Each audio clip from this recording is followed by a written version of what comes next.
जोहार झारखंड, मैं हूं संतोष गंगवार। बुलेटिन की शुरुआत करेंगे सबसे महत्वपूर्ण खबर के साथ। झारखंड में नक्सलवाद के खिलाफ अब तक की सबसे बड़ी कामयाबी हासिल हुई। ऑपरेशन नवजीवन के तहत एक साथ 25 नक्सलियों और 2 उग्रवादियों ने आत्मसमर्पण किया है। इनमें 7 इनामी नक्सली भी शामिल हैं, जिन पर कुल 28 लाख रुपए का इनाम घोषित था। सरेंडर करने वालों में 9 महिला नक्सली भी शामिल हैं, जिनमें 2 पर इनाम था। इससे पहले ऑपरेशन बुलबुल में 12 नक्सलियों ने हथियार छोड़े थे, लेकिन आज का सरेंडर अब तक का सबसे बड़ा सरेंडर माना जा रहा है। पुलिस मुख्यालय में हुए इस सरेंडर के दौरान डीजीपी तदाशा मिश्रा समेत कई बड़े अधिकारी मौजूद रहे।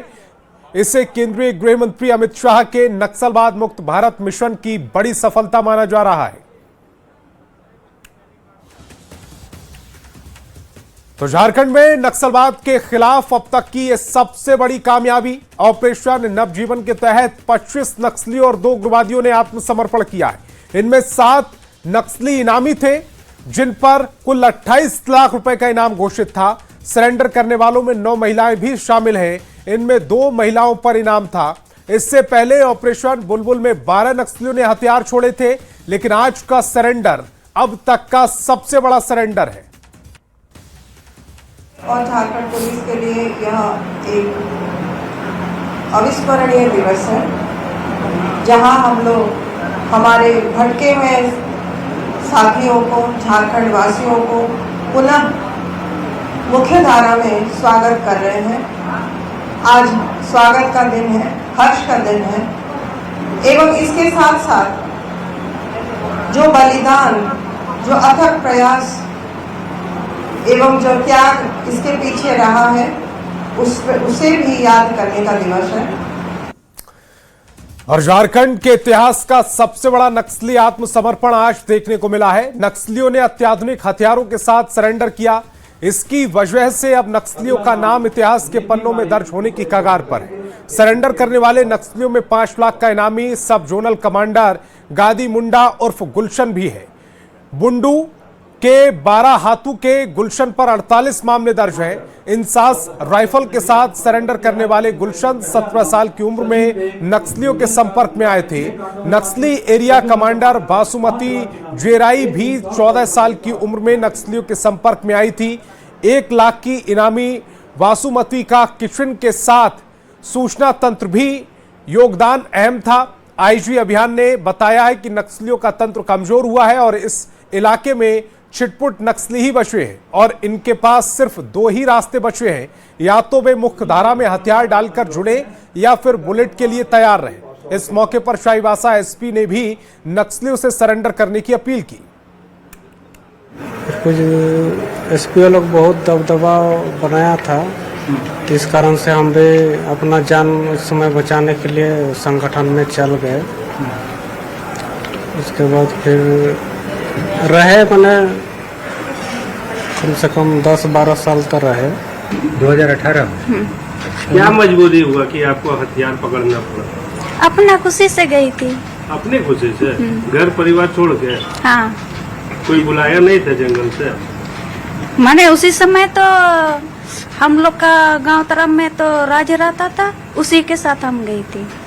हमें लगातार वहाँ पे जिस तरीके के इनपुट्स मिल रहे हैं उसके बेसिस पे वहाँ पे कार्रवाई की जा रही है और निकट भविष्य में यह क्षेत्र पूरी तरीके से मुक्त होगा और यह इस क्षेत्र के वासियों के लिए एक बहुत बड़ा सहूलियत देगा। इस क्षेत्र को माओवादियों से मुक्त करने के बाद इस क्षेत्र के जो लोग हैं उनको लाभ मिलेगा और ये एक ऐतिहासिक पल है। और मैं आप लोगों के माध्यम से ये अपील करना चाहूँगा कि जो बचे हुए हैं, सरकार, झारखंड सरकार की नीति बहुत अच्छी है और इससे काफ़ी लाभ आप लोगों को मिलेंगे। इसमें सरेंडर करें, अन्यथा जो ऑपरेशन लगातार चल ही रहे हैं, दबाव लगातार जारी है। नक्सलियों के मांग में अंतिम सेंध या फिर कहें कि अंतिम कील ठोकने को लेकर झारखंड पुलिस और सुरक्षा बल पूरी तरह से तैयार हैं और इसी क्रम में आज 25 नक्सलियों का आत्मसमर्पण जो है वो किया गया है। खासतौर से बात करें तो इसमें 9 महिला नक्सली भी शामिल हैं। वहीं इस पूरे कार्यक्रम में जो परिवार के लोग हैं उन्हें भी शामिल किया गया और खासतौर से अगर बात की जाए तो तमाम लोग यहाँ पर मौजूद रहे, अपने परिजनों को मुख्य धारा में लौटते हुए देखते हुए कहीं ना कहीं उनमें भी खुशी की जो झलक है वो देखने को मिली है। जाहिर तौर पर अगर बात की जाए तो नक्सलियों के द्वारा करीब 3 दशकों से रक्त रंजित किया जा रहा था सारंडा या फिर कहे चाईबासा जिले को भी, लेकिन अब वहाँ भी गिने चुने ही नक्सली रह गए हैं। जो मिसिर बेसरा और असीम मंडल के दस्ते हैं वो पूरी तरह से अब कहा जाए तो उनमें कट ऑफ हो चुका है, क्योंकि ज़्यादातर नक्सली या तो मुठभेड़ में न्यूट्रलाइज कर दिए गए हैं या फिर वो सरकार की नीतियों से प्रभावित होकर आत्मसमर्पण कर रहे हैं। और ये कुछ उसी की तस्वीरें हैं और कहीं ना कहीं ये सुखद एहसास है झारखंड के लिहाज से। कैमरामैन प्रभाकर के साथ ओम प्रकाश, न्यूज़ 18 रांची। रांची के पुलिस मुख्यालय में नक्सलियों के सरेंडर पर प्रदेश बीजेपी ने अपनी प्रतिक्रिया दी। प्रदेश प्रवक्ता अजय शाह ने कहा कि प्रधानमंत्री मोदी और गृह मंत्री अमित शाह की नीति की बदौलत देश आज नक्सल मुक्त हो पाया है। उन्होंने कहा कि कुछ अर्बन नक्सल विचारधारा के लोग रह गए, जिन्हें भी जल्द रास्ते पर लाया जाएगा। हमारा देश पूर्ण रूप से नक्सल मुक्त हो चुका है। इसके लिए मोदी सरकार ने तमाम योजनाएं, चाहे ऑपरेशन ब्लैक फॉरेस्ट की बात करें या फिर हम स्पेशल एक्सपेंडिचर की बात करें, कोबरा बटालियन की बात करें या फिर भय और साथ ही साथ सरेंडर पॉलिसी की बात करें, इन सभी से प्रभावित होकर के आज नक्सलिज्म खत्म होने की कगार में है और यही रिजल्ट हम झारखंड में भी देख रहे हैं। परंतु साथ ही साथ आज हमारी चिंता यह भी है कि नक्सलिज्म भले हमारे देश से चला गया है, पर आज कुछ पॉलिटिकल पार्टियां आज भी हैं यहाँ पर जो अर्बन नक्सलिज्म यानी कि नक्सलिज्म के विचारधारा को आगे बढ़ाने का काम कर रही है। परंतु बहुत जल्द हम इस विचारधारा को भी देश से उखाड़ करके फेंकेंगे।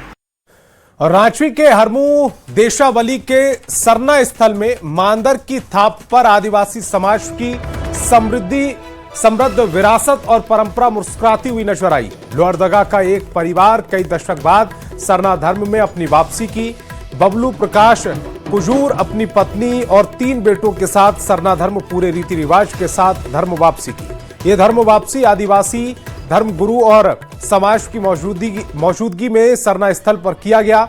लोहरदगा के कड़ाख का रहने वाला बबलू प्रकाश कुजूर का परिवार करीब 4 दशक पहले ईसाई धर्म अपना चुका था।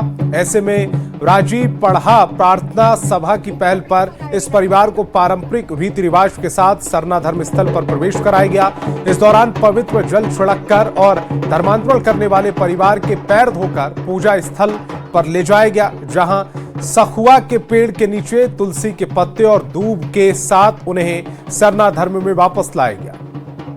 आदिवासी सरना समाज में धर्म वापसी एक बड़ा त्योहार होता है और लोहरदगा का एक परिवार जो है आज वापस आदिवासी समाज में अपनी वापसी कर रहा है। बता दें कि यहाँ पर आपको हरमू में जो देशावली है वहाँ राजीव पढ़ा प्रार्थना सभा के तहत आज इस परिवार की धर्म वापसी हो रही है। परिवार लोहरदगा का रहने वाला है। हम सीधे जानेंगे कि आप लोग आज धर्म वापसी कर रहे हैं। वो हमेशा से सपना आते रहता था, इस चलते। तो आप लोग आदिवासी धर्म से कहाँ चले गए थे?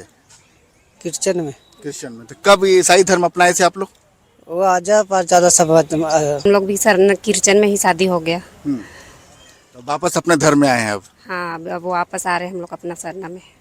तो क्या लगा कि वापस अपने धर्म में आना चाहिए, प्रकृति के फिर ज्यादा करीब है, जो आप लोग हट गए थे वापस करीब आए आप लोग?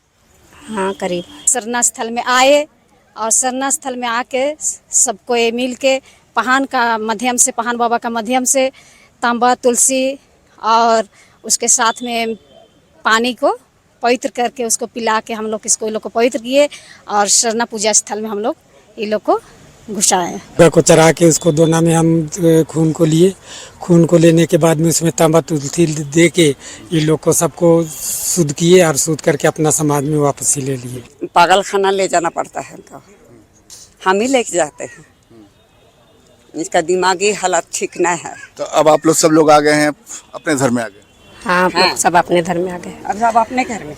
कायदा बता दें कि आदिवासी समाज में सखुआ का बहुत ज़्यादा महत्व होता है, क्योंकि एक अखड़ा है और तुलसी का फिर दूब जो होता है, तमाम चीज़ों का जो एक महत्व होता है। तमाम चीज़ों को साक्षी मानकर आज जो है ये परिवार जो है, आप दोनों अपना नाम बताइएगा। आपका नाम? बबलू प्रकाश कुजूर। नीमा गाड़ी। ये इनका परिवार जो है अपने 3 बच्चों के साथ जो है आज जो है धर्म वापसी कर रहा है। जाहिर है कि पूरा समाज इकट्ठा हुआ है और समाज जो इकट्ठा होता है तो समाज को साक्षी मानकर, प्रकृति को अपने करीब पाकर, प्रकृति को साक्षी मानकर जो है आदिवासी समाज में शामिल होने की जो परंपरा होती है उसका पालन किया जा रहा है। संजय कुमार सिन्हा, न्यूज़ 18, रांची। और छपरा से बड़ी खबर मिल रही है। चोरी की गई अष्टधातु की मूर्ति बरामद कर ली गई है। 100 साल पुरानी मूर्ति चोरी हुई थी। 50 लाख की कीमत इसकी आंकी गई। एक आरोपी पकड़ा है। 2 घंटे में पुलिस ने उसको बरामद कर लिया है। प्रतिमा को बरामद किया गया है 2 घंटे के अंदर। दिल्ली के करोल बाग में बेचने की तैयारी थी। पुलिस ने 2 घंटे में चोरी का खुलासा कर दिया। छपरा से बहुत बड़ी खबर है। चोरी की अष्टधातु की मूर्ति को बरामद किया गया है। 100 साल पुरानी मूर्ति की चोरी कर ली गई थी। 50 लाख रुपए इसकी कीमत थी। एक आरोपी जिसे गिरफ्तार किया गया है। 2 घंटे में पुलिस ने इसका खुलासा किया। दिल्ली के करोल बाग में बेचने की तैयारी थी। पुलिस ने 2 घंटे के अंदर चोरी का खुलासा कर दिया। और स्वर्गीय दुर्गा सोरेन की पुण्यतिथि पर मुख्यमंत्री हेमंत सोरेन ने श्रद्धांजलि अर्पित की। पूर्व विधायक स्वर्गीय दुर्गा सोरेन राजकीय आंदोलन की अग्रणी नेता रहे। स्मारक स्थल पर पहुंचकर हेमंत सोरेन ने श्रद्धांजलि अर्पित की। इस मौके पर राज्यसभा सांसद महुआ माझी, जेएमएम के केंद्रीय महासचिव विनोद पांडे और सुप्रिय भट्टाचार्य भी उपस्थित रहे। लोगों के बदौलत आज हम लोगों ने एक बहुत बड़ी मंजिल पाई, अलग राज बना। कई सारे हमारे बड़े भाई दुर्गा सोरेन जी जैसे कर्मठ युवा नेता हम लोग इस पार्टी और संघर्ष के में साथ रहे और उन सभी लोगों के शहादत और संघर्ष के बदौलत आज ये राज है। हमें गर्व है अपने इन नेताओं पर। खबर धनबाद से, जहां डॉक्टरों ने आज मेडिकल प्रोटेक्शन एक्ट लागू करने की अपील की। उपचार के समय मरीज की मौत हो जाने पर अस्पताल में तोड़फोड़ और हिंसक झड़प की घटनाओं से डॉक्टर डरे हुए। गंभीर मरीज को अस्पताल में भर्ती करने से भी उन्हें डर लगता है। डॉक्टरों का कहना है कि चिकित्सकों को सम्मान और सुरक्षा दी जाए। पार्टी को पता चला हमारा पेशेंट का कंडीशन क्रिटिकल है, प्रॉब्लम नहीं होना चाहिए, because they also know the patient is critical. Critical मतलब है कुछ भी रिजल्ट हो सकता है। कुछ पेशेंट का पार्टी है, उन लोगों ने नहीं जानते हैं उनका पेशेंट का कंडीशन क्रिटिकल है कि नहीं। उन लोगों ने सोचते ठीक है अस्पताल में ले आया है, अभी हमारा पेशेंट डॉक्टर लोग का हाथ में दे दिया, the result will be good. It may not be good. कई बार ऐसा होता है कि मरीज की स्थिति ऐसी होती है या मरीज की बीमारी की गंभीरता इतनी ज़्यादा होती है या मरीज अस्पताल में देर से पहुंचता है, जिसके कारण मरीज को सारी उपचार करने के बावजूद हम लोग मरीज को बचाना संभव नहीं होता। जल्दी से जल्दी मेडिकल प्रोटेक्शन एक्ट को लागू कीजिए। अगर हम ही नहीं रहेंगे, हम ही डरेंगे तो मरीज की इलाज कौन करेगा? हम ही अगर डर जाएंगे पेशेंट से तो इलाज कौन करेगा? और चतरा पुलिस ने अवैध मादक पदार्थ तस्करी के खिलाफ बड़ी कार्रवाई की। चतरा सिमरिया रोड पर गाड़ी जांच के दौरान 324 किलो अवैध अफीम डोडा बरामद किया है। पुलिस ने 2 कार से अवैध अफीम डोडा जब्त कर लिया, जिसकी अंतर्राष्ट्रीय बाजार में कीमत करीब 50 लाख रुपए की जा रही है। पुलिस को देख दोनों गाड़ियों के ड्राइवर और तस्कर अंधेरे का फायदा उठाकर जंगल की ओर भाग निकले। एसपी ने बताया कि गुप्त सूचना के आधार पर एसडीपीओ सिमरिया के नेतृत्व में विशेष छापेमारी दल गठित कर कार्रवाई की गई है। पुलिस ने दोनों वाहनों को जब्त कर सिमरिया थाने में मामला दर्ज कराया। फरार तस्करों की गिरफ्तारी के लिए लगातार छापेमारी अभियान चलाया जा रहा है। गाड़ी से उतरकर जंगल में अंधेरे का फायदा उठाकर भाग निकले और गाड़ी की तलाशी लेने पर पाया गया कि एक गाड़ी अर्टिगा और होंडा में से 169 किलो और 155 किलो कुल मिलाकर 324 किलो अफीम डोडा उसमें मौजूद था। उल्लेखनीय है कि 50 किलो से ऊपर डोडा कमर्शियल क्वांटिटी में गिना जाता है, जिसमें 10 से 20 साल की सजा है। दोनों गाड़ी मिलाकर 324 किलो की बरामदगी हुई है। साथ ही एक सफ़ेद रंग की अर्टिगा गाड़ी और एक सफ़ेद रंग का होंडा का अमीज, दोनों 4 पहिया गाड़ी की बरामदगी हुई है और गाड़ी मालिकों के नाम का भी सत्यापन किया जा रहा है और जो सूचना में जिनके नाम भी आए थे उन लोगों को भी सत्यापन करके हम लोग छापेमारी इसमें अभी जारी करके रखें। और धनबाद के मटकुरिया चेकपोस्ट के पास गौ रक्षा दल के सदस्यों ने गौवंश से लदे एक वाहन को रंगे हाथ पकड़ लिया। गुप्त सूचना के आधार पर की गई इस कार्रवाई में वाहन से एक बछड़ा और एक बैल बरामद किया गया, जबकि एक अन्य वाहन मौके से फरार होने में कामयाब हो गया। गौ रक्षा दल ने गाड़ी और चालक को पुलिस के हवाले कर दिया, जहां पुलिस आरोपी से पूछताछ कर मामले की जांच कर रही है। इस कार्रवाई पर विश्व हिंदू परिषद के जिला प्रभारी द्वारिका प्रसाद तिवारी ने गौ रक्षा दल की सराहना की और कहा कि गौ वंश की रक्षा के लिए पूरे समाज को एकजुट होना चाहिए। और जामताड़ा से बड़ी खबर है, जनगणना मैपिंग कार्य में गड़बड़ी का आरोप लगा है। नवाडीही गांव के ग्रामीणों ने हंगामा किया, प्रखंड कार्यालय पहुंचकर हंगामा किया गया है। दक्षिण बहाल पंचायत के लोगों का नाम गलत पंचायत में दर्ज होने की शिकायत की गई। ग्रामीणों के अनुसार 70% से अधिक लोग प्रभावित हैं। भविष्य में सरकारी योजनाओं और दस्तावेजों में परेशानी की आशंका जताई। बीडीओ को मांग पत्र सौंपा और निष्पक्ष जांच की मांग की। जल्द सुधार नहीं होने पर बड़े आंदोलन की चेतावनी भी दी गई। हम लोग का 226 में शिफ्ट किया गया है, जबकि हम लोग का 0009 में हम लोग का नावाडी आते हैं। हम लोग ग्राम नावाडी के जो नावाडी स्कूल है, हमारा 226 बूथ नंबर पड़ता है, वो बूथ को भी हटा करके नदिया चेक शिफ्ट कर दिया गया है। अब इस पे हमारे 70% से अधिक आबादी का जो वोटर कार्ड है वो पूरी तरीके से यहाँ से हटने का कगार पे है। अभी हम लोग का 70% जो आपका 0009 में जो आता है हम लोग का कोड नवाडी कोड, वो अभी 70% जो है करमाटर प्रखंड चला गया 0226 में। ठीक है, तो ये मैपिंग का गड़बड़ी की वजह से हम लोग का जितना भी है 70% वोटर लिस्ट बोलिए या आपका घर बोलिए, टोटल हम लोग का करमाटर प्रखंड चला गया, जिसको सुधार करने के लिए हम लोग ब्लॉक आए हैं। सीओ साहब को एक देंगे आवेदन, एक एसडीओ साहब को देंगे। ये आवेदन हम लोग इसलिए दे रहे हैं कि इसका सुधार होना चाहिए जल्द से जल्द। और धनबाद के बलियापुर थाना क्षेत्र स्थित जगदीश पब्लिक स्कूल में 10वीं कक्षा के एक छात्र के साथ मारपीट का मामला सामने आया। आरोप है कि स्कूल के ही 9वीं कक्षा के 5 छात्रों ने उसे स्कूल के बाथरूम में ले जाकर पीटा। घटना में घायल छात्र को इलाज के लिए NMMMCH में भर्ती कराया गया है। परिजनों ने कार्रवाई की मांग की। इस मामले में स्कूल संचालक ने कहा कि जांच के बाद दोषी छात्रों पर अनुशासनात्मक कार्रवाई की जाएगी। मारा था किस स्कूल में? Jagdish public school. किस क्लास के? 9th क्लास के स्टूडेंट मारा। मतलब बोलने का मौका ही नहीं मिल रहा था, काहे मारा। ठीक है, 5 को एगो ले गया घींच के अंदर में। ठीक है, क्या तो नाम है 5 लड़का, किसी को नाम हमको पता नहीं है। 4 को पकड़ा हुआ था, अब 5वां लड़का इसको मार रहा था। ठीक है, हम लोग गए तो बोला कि हम लोग मार पीट के भगा दिए। हम लोग काहे भगा दिए? अब गार्जियन को बुलाइए, बच्चा को बुलाइए। ठीक है, तो रह गया बात स्कूल का लापरवाही। हम लोग छोड़े स्कूल में बच्चा को पढ़ने के लिए, तो स्कूल गार्जियन है ना, अभी बाहर में हम लोग गार्जियन है। स्कूल के अंदर में बाथरूम में जब 5 लड़का मिल के मार रहा, तो स्कूल पर हम कैसे विश्वास करें, बताइए। झारखंड में 25 साल के लंबे इंतजार के बाद पेसा कानून लागू कर दिया गया। पारंपरिक ग्राम सभा को उनका अधिकार दिलाना सरकार की प्राथमिकता है। पेसा कानून के दायरे में आने वाले जिलों के अधिकारियों को इसके लिए अपनी जिम्मेवारी का निर्वहन करना होगा, ये कहना है पंचायती राज मंत्री दीपिका पांडे सिंह का। वे प्रोजेक्ट भवन के एनेक्सी सभागार में आयोजित राज्य स्तरीय कार्यशाला में शामिल हुई थी। उन्होंने कहा कि कानून को लेकर कुछ स्थानों पर भ्रम फैलाने की कोशिश हो रही है। ऐसे में सभी संबंधित लोगों को इसके नियमों का गहन अध्ययन करना चाहिए। उन्होंने निर्देश दिया है कि पारंपरिक व्यवस्था के तहत 3 महीने के भीतर ग्राम प्रधानों की नियुक्ति की जाए, ताकि आगे की व्यवस्था सुचारू रूप से लागू की जा सके।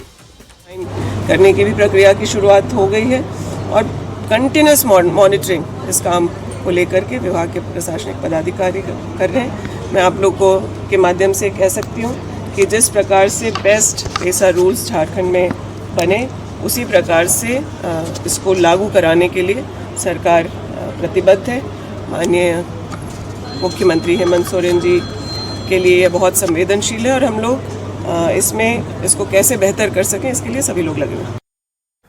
और झारखंड कांग्रेस में बढ़ रहे अंतर्कलह के बाद अब झारखंड कांग्रेस अपने कार्यकर्ताओं की शिकायत के निपटारे के लिए गंभीर है। पार्टी 24 मई को सभी जिला मुख्यालय में शिकायत और निवारण कार्य दिवस आयोजित कर रही है। प्रदेश मीडिया प्रभारी राकेश सिन्हा ने कहा कि संगठन को मजबूत और जवाबदेह और कार्यकर्ताओं के प्रति संवेदनशील बनाने की दिशा में ये कदम उठाया गया है। पार्टी के पदाधिकारी और कार्यकर्ता अपने व्यक्तिगत परेशानी को प्रदेश नेतृत्व तक शिकायत के माध्यम से पहुंचा सकते हैं। हर जिला मुख्यालय में सुबह 10 बजे से लेकर शाम 4 बजे तक लिखित रूप से शिकायत संग्रह किया जाएगा। तमाम राज्य के जिलों में एक शिकायत निवारण कार्य दिवस का आयोजन किया जा रहा है, जिसमें जिला अध्यक्ष और जो उस जिले के प्रभारी हैं वो उस कार्य दिवस में उपस्थित रहेंगे और तमाम पार्टी के जो भी कार्यकर्ता हैं जिनको अपना व्यक्तिगत प्रतिनिधित्व को लेकर के आशंका है या वो उनसे कोई शिकायत है तो वो लिखित रूप से वो शिकायत को उस कार्य दिवस में जमा कर सकते हैं। और भागलपुर